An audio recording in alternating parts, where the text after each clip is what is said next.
advogado da defesa. Veja, senhor presidente, como é importante ouvir as pessoas da ponta. Às vezes os generais não percebem a dimensão de uma batalha, a não ser quando ouvem a pessoa que está na linha de frente, operando. O direito não se interpreta irrazoavelmente. O que nós temos afirmado é que, em que pese existam duas interpretações em relação ao artigo 4º da LOA, a interpretação dada pelo Tribunal de Contas da União ela é irrazoável. Por quê? Porque engessa, porque paralisa, porque traz problemas à administração e joga contra um princípio constitucional que está esculpido no caput do artigo 37 da Constituição, que é o princípio da eficiência. O testemunho acaba de demonstrar isso. Se prevalecer a tese que tem que mandar um projeto de lei por uma aferição bimensal de metas, quando a lei diz que é anual, eu traria obstáculos, um engessamento, problemas para a administração. É isso que ele quer? É dessa forma que se interpreta o direito, de maneira irrazoável? É dessa maneira que se faz? Não. Nós queremos é que a administração seja eficiente. Portanto, agradeço o depoimento de Vossa Senhoria, de grande importância para os vários aspectos que envolveu. Pela ordem, excelência. Pela ordem. Muito obrigada. Não, eu só gostaria de deixar claro que o advogado de defesa, de maneira muito hábil, volta a confundir a denúncia no que concerne às pedaladas com a denúncia no que diz respeito aos decretos. Quando nós falamos da fraude, do superávit fictício, do superávit fraudulento, nós estamos falando das pedaladas fiscais. Por quê? Presidente, que tempo é esse que porque foi destinado? Foi pela ordem, senadora. A solicitou pela ordem. O advogado, eu solicito pela ordem depois. O advogado pediu três pela ordem e foi atendido. Me parece que a acusação tem que ter o mesmo direito e a presidência garantiu. Acho que um momentinho, acho que o razoável. Entre defesa e acusação, não é? Eu acho que o razoável seria esse assunto a gente deixar a critério dos advogados. Muito bem. Vou dar pela ordem 2 minutos à advogada doutora Janaína, em seguida, se o doutor José Eduardo quiser, também darei 2 minutos. Eu acho que fica. Sim, mas fica no assunto rigorosamente.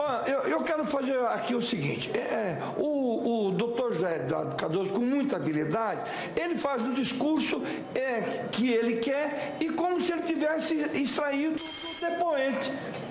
Não disse isso.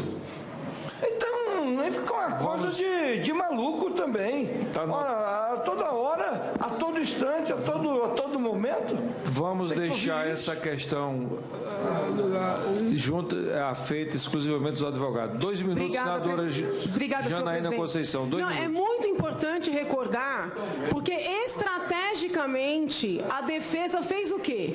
Arrolou 8 testemunhas por decreto, né? O que é, sim, algo absolutamente inusitado, porque nós estamos diante de uma continuidade delitiva, e estrategicamente quer tentar fazer esquecer que esse processo versa sobre pedaladas.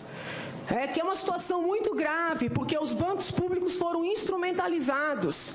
E o Tesouro não contabilizou os débitos que tinha perante esses bancos públicos. Eu nem estou falando de 2014, vamos falar de 2015. Débitos bilionários perante o Banco do Brasil, que foi confirmado por ofício, foi confirmado no relatório do TCU, débitos bilionários perante o BNDES.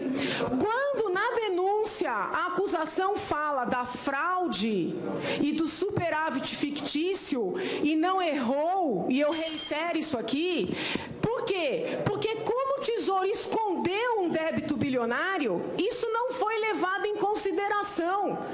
E eles anunciaram que tinha superávit, quando na verdade já sabiam que havia déficit.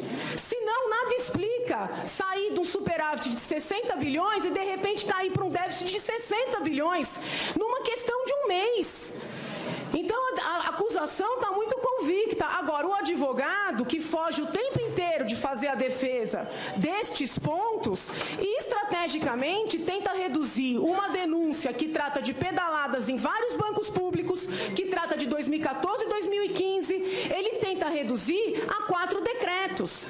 E agora tenta fazer crer, tenta demonstrar que era necessário para poder fazer o funcionamento do governo. O que era necessário era a presidente da República ter feito cortes em 2014. Mas ela não fez por quê? Ela não fez para garantir a reeleição. E tá aí o golpe.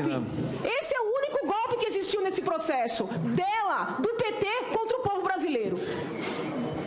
2 minutos pela ordem ao advogado da defesa, doutor José Eduardo Cardoso. A defesa não costuma fazer considerações de natureza política a partidos. Eu me refiro ao objeto do processo, porque é assim que eu creio que deve ser feito um julgamento.